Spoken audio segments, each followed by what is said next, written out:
જય શ્રી કૃષ્ણ. આજે છે ને ધનતેરસ છે તો અમારા ઘરે છે ને થોડીક બધાના ઘરે પૂજા હોય ને એ ટાઈપની પૂજા અને થોડુંક ડેકોરેશન કર્યું છે તમને બતાવી દો. અને મસ્ત મજાના મમ્મી અને નિરાલીએ દીવા કરી દીધા છે.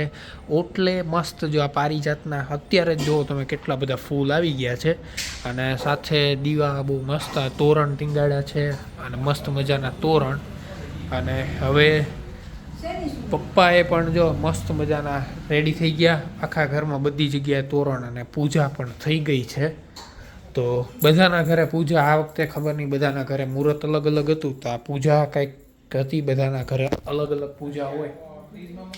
અને હવે અત્યારે વાત છે જમવાની, તો જમવા માટે આપણે ટેબલ રેડી કરી દઈએ. તો અમારા ઘરે કંઈક આવું ટેબલ છે કે તમે જોઈ શકો, ડાઇનિંગ ટેબલ. આને નીચે કરીએ ને એટલે આ અમારું ડાઇનિંગ ટેબલ રેડી થઈ ગયું. કારણ કે પપ્પાની હેન્ડીકેપ છે એટલે નીચે ન બેસી શકે. શું કેવું છે પપ્પા તમારે? આ વર્ષ કેવું ગયું તમારું? ફાઇન. નિરાલી અત્યારે જમવાની તૈયારી કરે છે. ટોમેટો મસ્ત મજાના કટિંગ થઈ ગયા છે, સાથે મસાલા મગનું શાક, અને આ બનાવી છે બરસ. હવે બરસ શું કહેવાય તમને લોકોને કોમેન્ટ કરીને ખબર છે. મમ્મી કંઈક કામ કરે છે. તમે લોકોએ ધનતેરસ ઉજવી કે નહીં અને તમારું વરસ કેવું ગયું એ મને કોમેન્ટ કરીને કહેજો.